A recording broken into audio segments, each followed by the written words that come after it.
is pretty much what the culture has evolved into. This is the ultimate.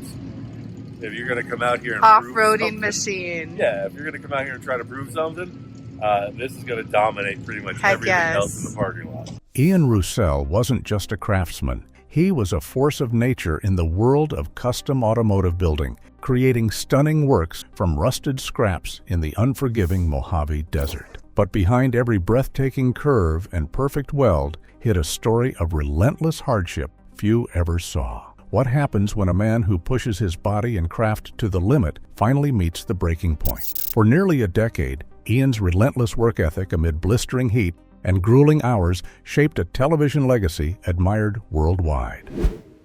The hidden cost of extreme work. Ian Roussel's craftsmanship has always been defined by relentless dedication, but few understood the true price he paid behind the scene. Working under the relentless Mojave Desert sun meant enduring brutal conditions many would consider unbearable. His workshop was a corrugated metal building that trapped baking heat, where summer temperatures regularly soared beyond 110 degrees Fahrenheit. Yet Ian spent 13-hour days in this furnace-like environment, welding, grinding, and bending metal to his exacting vision. This wasn't a hobbyist's weekend project. For nearly a decade, Ian maintained this punishing schedule while filming full custom garage, capturing his process for the world to see. The human body can adapt to extreme heat, but only for so long. Over years of exposure and exhaustion, that tolerance erodes quietly, almost invisibly, until it can no longer sustain the strain. No camera angle or studio lighting could mask the physical toll that built up with each grueling day. Fans saw remarkable builds bathed in golden desert light, but they couldn't witness the underlying strain on Ian's body. What happened inside that workshop was as intense as the metal he shaped, far beyond what most viewers ever imagined. The toll wasn't just physical fatigue, it was something mounting steadily in the background, waiting for the moment when it could no longer be ignored. What makes this more striking is how Ian never let his condition become part of his public persona. The man in front of the camera remained calm, precise, and unflinching, even on the toughest days. But the truth is, the demands of making television layered additional pressure onto what was already an immense workload. The grind wasn't just the metal work, it was the repeated takes, the hours spent standing in blinding heat, performing when often the only witness was his own reflection in the gleaming steel. As the show progressed through 9 seasons, the extreme working conditions kept piling on. Seasons of heat, physical effort, and creative focus were compounded into an invisible debt owed by Ian's body. It's the kind of cost no camera crew or editing team can capture because it isn't dramatic or convenient. It's slow, cumulative decay. Reality finally caught up to Ian in ways that changed everything, but that revelation would come later. While no one anticipated how or when the toll would manifest, there were signs. Subtle changes in stamina, the quieting of that punk rock energy that had defined him. Ian's work ethic never wavered, but bodies respond to hardship differently than mine. The terrain that shaped his art was slowly reshaping his health, even as the world applauded. It was a paradox Ian lived every day, forging masterpieces from rust, while his own resilience began to rust away. The fierce demands on Ian's physical capacity offer only part of the story.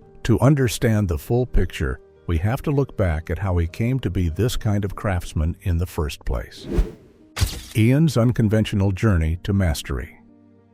Ian Roussel's story isn't one of formal training or traditional apprenticeship. He grew up in Southern California, but school was never where his talents shone brightest. From early on, it was clear Ian's classroom was the garage, and his lessons came not from textbooks, but from hands-on experimentation. Trade schools or design programs were never part of his journey. He built by instinct, vision, and relentless practice. By his early 20s, Ian had launched his own custom car operation deep in the Mojave Desert, a place that many would see as isolated, but one that gave him room to work without compromise. His signature style was born from this solitude, driven by a personal connection to the metal rather than following popular trends. Ian wasn't trying to replicate classic looks or chase automotive fashions. Instead, he approached each piece with a mind open to possibility, letting form emerge naturally. This mindset made Ian's work feel different, even strange compared to what most people expected from car builders. It wasn't about flash or fluff, but about stripping away expectation and letting the material speak for itself. He once described his passion bluntly. He wasn't a car guy in the usual sense. "It's my addiction," he said. "Not car enthusiasm, not gearhead love, addiction to the act of making." That drive to create shapes and forms, regardless of what anyone else wanted, defined his work and set him apart. The music which played during his builds used punk rock bands, Ministry, and the Dead Milkmen to create a soundtrack which matched his unconventional personality. Ian created his artistic style through an unfiltered and uncompromising aesthetic. He maintained his original style because he refused to make changes which would satisfy both mainstream audiences and network executives. Through his authentic behavior, he established himself as an interesting character who attracted both fans and people who valued artistic truthfulness. Ian maintained collaborative work relationships despite his preference for independent work. His builds, which he created through his artistic collaborations, demonstrated his creative process, which combined metalworking with his desert territory and his internal conceptual battles. His ability to work without blueprints or computer renderings proved his expertise because he trusted his instincts to guide him. The process of metal shaping took place like a dialogue between the creator and the physical substance he worked with. The show Full Custom Garage provided millions of viewers with a unique experience which showcased Ian's expertise developed over many years. He needed to complete 2 decades of testing and improving his skills before television crews arrived. The show presented authentic content because Ian's work style formed the basis for its operations, which avoided all scripted and staged elements.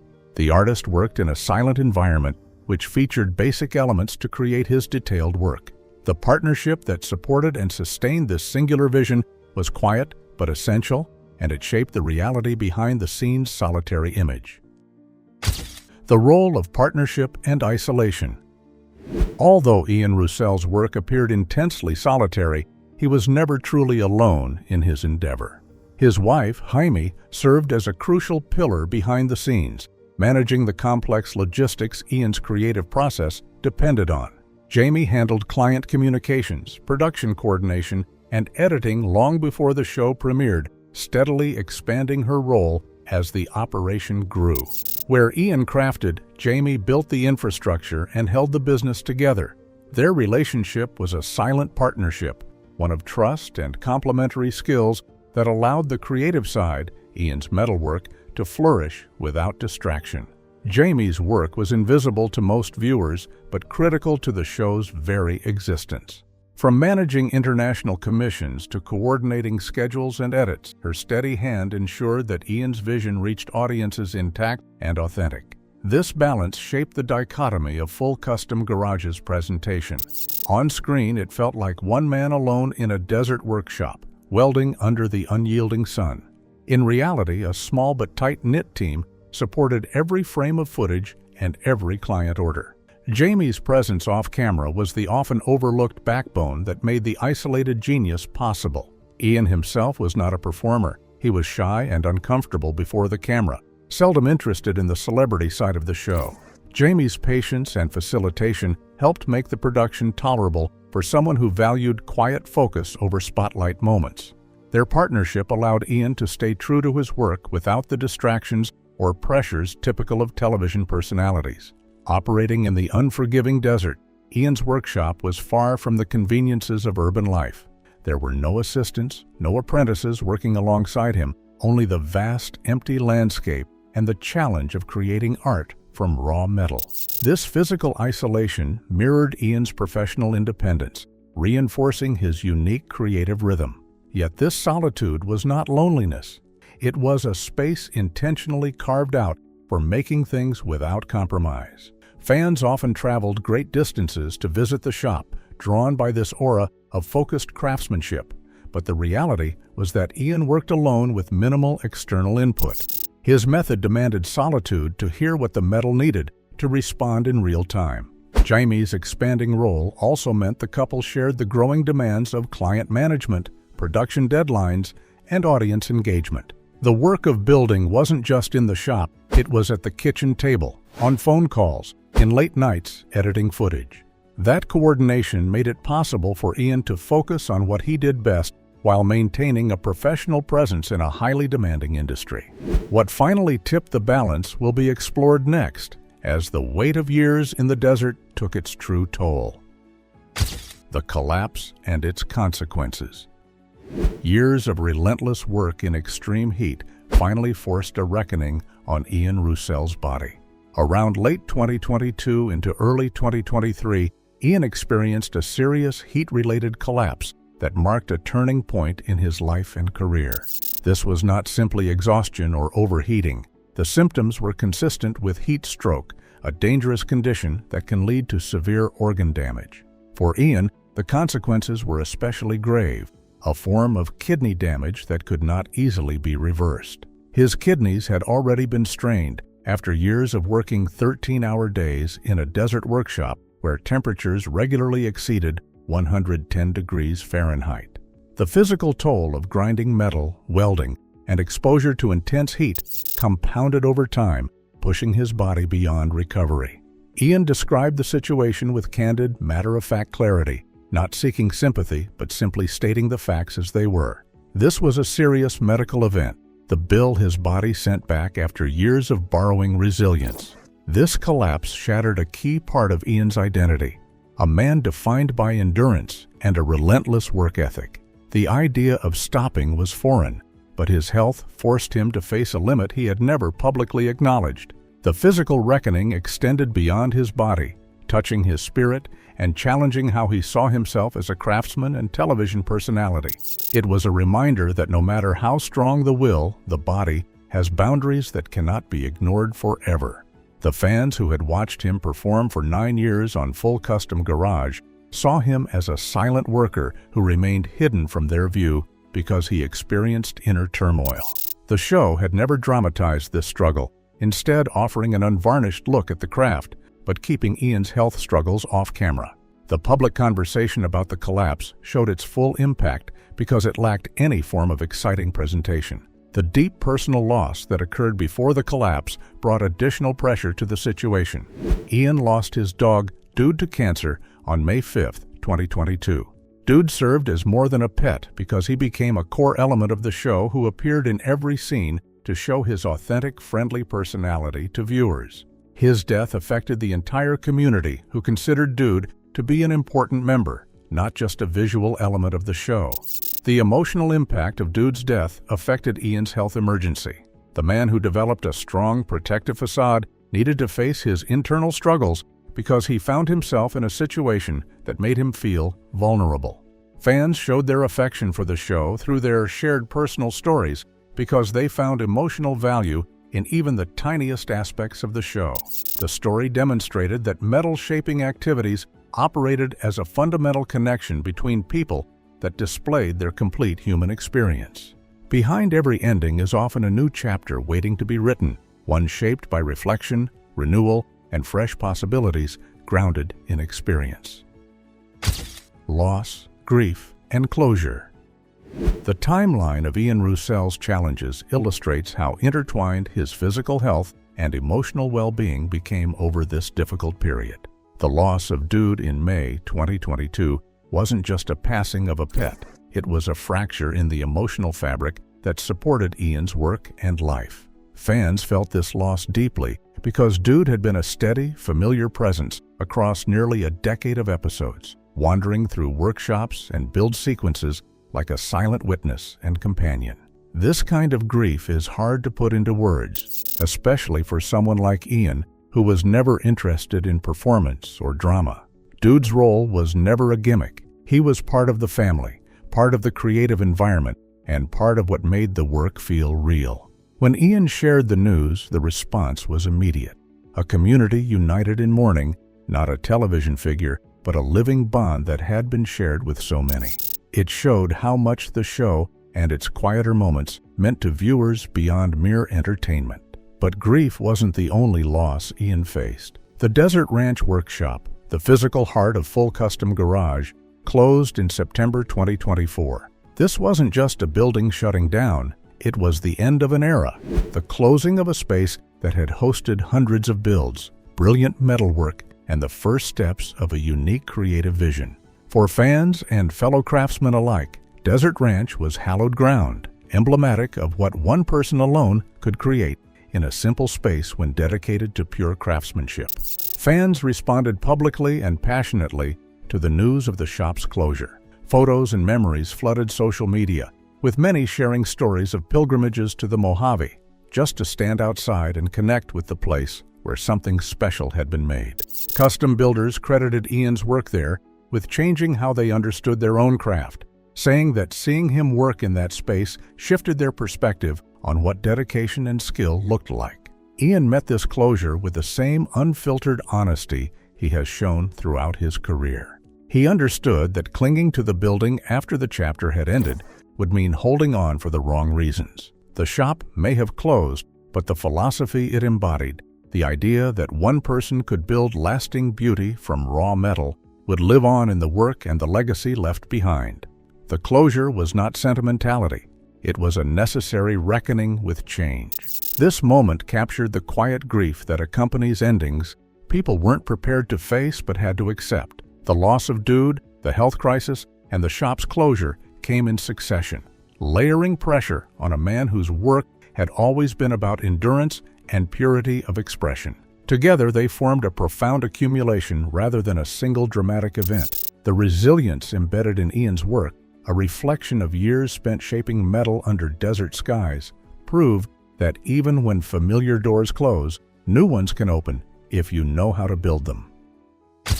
Renewal beyond television.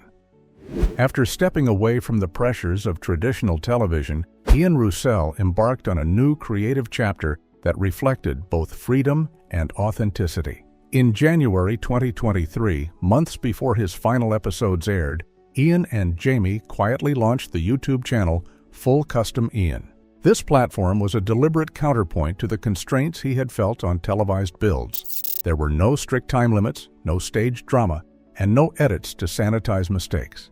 Instead, the videos embraced the true pace of craftsmanship. Episode lengths varied naturally, often stretching from 18 minutes to over an hour. Viewers saw every recalculation, every moment of hesitation, and every solution as it unfolded in real time.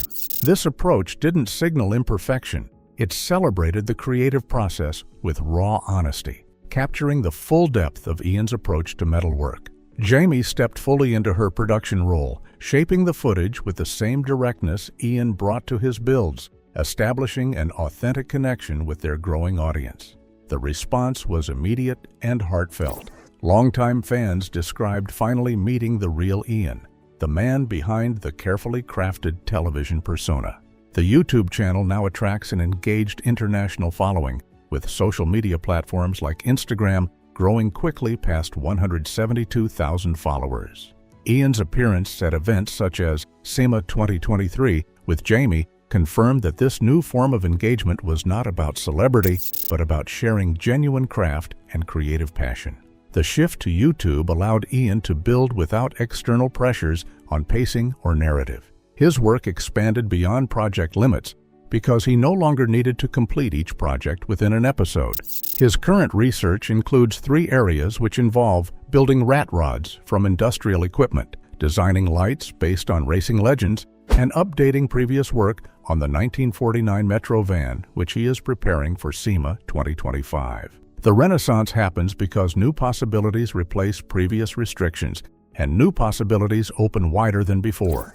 His on-camera presence became noticeably lighter and more open. The show used his presence to create a quiet space and show the audience the behind-the-scenes process which normally does not appear in TV shows. The film's timing required viewers to remain still because its breaks showed them how to observe through their standing and listening while metal objects developed their sound. The film created a deep connection which made Ian and his audience develop a close relationship that existed because of their shared understanding and honest communication rather than showmanship. His story shows that people wrongly believe certain assumptions about how media professionals develop their craft. His legacy proves that automotive television shows could achieve critical success when a single dedicated craftsman worked without created conflicts, and maintained full honesty. Full Custom Garage's IMDb score of 8.7 shows this original approach to filmmaking, which attracted international viewers who watched the film without any special effects or marketing tactics. Ian Roussel's story reminds us that true craftsmanship comes with costs, but also with an unbreakable spirit. From extreme challenges to creative rebirth, he shows what it means to persist and create on your own terms. If you've been inspired by his journey, make sure to like, subscribe, and share your favorite full custom garage builds in the comments. We read every one and appreciate your support.